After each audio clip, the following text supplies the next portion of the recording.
মদন মিত্র তিনি ঋতব্রত তৃণমূলে যোগদান করার পর একেবারে অফিসিয়ালি যোগদান করার পরই মন্তব্য করেছেন এবং তিনি বলছেন ইডির চেয়ে এবি বেশি ভয়ঙ্কর। একেবারে সরাসরি অভিষেক বন্দ্যোপাধ্যায়কে নিশানা করেছেন মদন মিত্র। তৃণমূলের অবস্থা যদি এখনই হাল ধরা না যায় তাহলে ভবিষ্যতে কোনোদিন বিজেপিকে হারানো যাবে না। ওই অভিষেক ব্যানার্জিকে দিয়ে বিজেপিকে হারানো যাবে না। ওই হিটলারি কায়দায় প্লেন থেকে নেবে কোমরে হাত দিয়ে 4 তারিখ দেখে নেব হুইসেল বাজবে, এসব করে হবে না। একটা ইন্ডিভিজুয়াল কাল্টের বিরুদ্ধে কালেকটিভের লড়াই। আমরা বারবার বলেছি যে এই ইন্ডিভিজুয়াল কাল্টের বিরুদ্ধে যে কালেকটিভ, সেই কালেকটিভ আমরা লড়াই করছি। মদন মিত্র আজকে আমাদের সঙ্গে সামিল হয়েছেন, নিশ্চিতভাবে কালেকটিভ শক্তিশালী হবে। আমাদের একটাই কথা যে এই কালেকটিভকে আমরা শক্তিশালী করব। মদন মিত্রর যোগদানে এ নিয়ে কোনো সন্দেহ নেই যে কালেকটিভ শক্তিশালী হবে। Let's wait and watch. আরো অনেকে জয়েন করতে পারে, দেখতে থাকুন না, যোগাযোগ করছে কি সেটা দেখতে থাকুন। দেখুন, মানুষের চিন্তা ভাবনা তার নিজস্ব, সেটা নিয়ে মন্তব্য করাটা আমার উচিত নয়, ঠিকও নয়। আর আপনারা জানেন আমি সবসময় বলি I live for this moment. তো let us live for this moment. Madan মিত্রর আশাটাকে চলুন সেলিব্রেট করি। সেটা 21শে জুলাই বোঝা যাবে। দেখুন না, ক্রমশ প্রকাশ্য সংখ্যা বাড়তে থাকবে, কারণ আমরাই তৃণমূল কংগ্রেসের ভাবধারা আইডিওলজিকে আমরাই সামনে রেখে আমরা লড়াই করছি। তাই জন্যে একে একে যারা বর্ষিয়ান তৃণমূল কংগ্রেসের নেতা তারা এটা বুঝতে পারছেন, হয়তো একটু সময় লাগছে, বুঝতে পেরে তারা আমাদের সাথে যোগাযোগ করছেন, আসছেন এবং তৃণমূল কংগ্রেসের মূল ধারায় তারা যোগদান করছেন। সবাই তো সেটাই বলছে, মূল সমস্যা তো অভিষেক বন্দ্যোপাধ্যায়।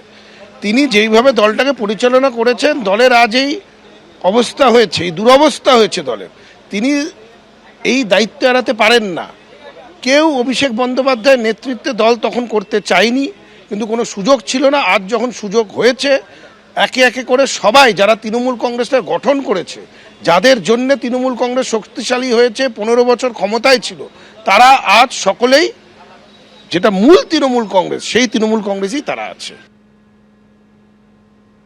সন্দীপন সাহা তিনি স্পষ্ট বলছেন যে সংখ্যাটা আরো বাড়বে। ইতিমধ্যেই মদন মিত্র তিনি স্পষ্ট করে দিয়েছেন যে সমস্ত পদ ছেড়ে তিনি বিরোধী গোষ্ঠী অর্থাৎ ঋতব্রত তৃণমূলের হাত ধরেছেন। অর্থাৎ একে একে মমতা বন্দ্যোপাধ্যায়ের ছায়াসঙ্গী যারা, তারা প্রত্যেকেই মমতা বন্দ্যোপাধ্যায়ের হাত ছেড়ে ঋতব্রত তৃণমূলে নাম লেখাচ্ছেন। ওর ভেতরের খুপড়িটা চিনতে না ওটা অ্যাডিশনাল দিয়েছে না, ওটা চিফ হুইপের ভার্সন, এটা হচ্ছে আমি কি বলবো বলো, মদন মিত্রের সঙ্গে আমার জীবনের 3 দিন হয়তো কথা হচ্ছে। আমি কি করে জানবো মদন মিত্র কেন যাচ্ছে, ওর ছেলে কি করছে, ওর বউ কি করছে? আমার পক্ষে কি জানা সম্ভব হবে না। পার্টিটা অভিষেক বন্দ্যোপাধ্যায়ের নয়, লক্ষ লক্ষ কর্মীর। এখন আমাদের কাজ হবে দলের কর্মীদের নিয়ে লড়াই করা। মদন মিত্র তিনি ঋতব্রত তৃণমূলে যোগদান করার পর একেবারে অফিসিয়ালি যোগদান করার পরই মন্তব্য করেছেন এবং তিনি বলছেন ইডির চেয়ে এবি বেশি ভয়ঙ্কর। একেবারে সরাসরি অভিষেক বন্দ্যোপাধ্যায়কে নিশানা করেছেন মদন মিত্র। মদন মিত্রর এই ঋতব্রত তৃণমূলে যোগদান করা নিয়ে শ্রমিক ভট্টাচার্য বিজেপি রাজ্য সভাপতি কি বলেছেন শুনুন। ও লাভলি মদন মিত্র রঙিন চরিত্র। মদন মিত্র মানেই রং, মদন মিত্র মানেই প্রাণ, মদন মিত্র মানেই উন্মাদনা, মদন মিত্র মানেই বদল, অবস্থান বদল বলতে পারবে, ওটা ওদের ঘরের ব্যাপার। তবে তৃণমূলের সৃষ্টি লগ্ন থেকে মদন মিত্র ছিলেন। কলকাতায় মঞ্চ মদন মিত্র বাঁধতেন, খাবারের প্যাকেট মদন মিত্র জোগাড় করতেন, এটা আমরা জানি। তবে সেই মদন মিত্র ছিল অন্য, আর এই মদন মিত্র এদিক ওদিক যাতায়াত করছেন গুলিয়ে দেওয়ার জন্য।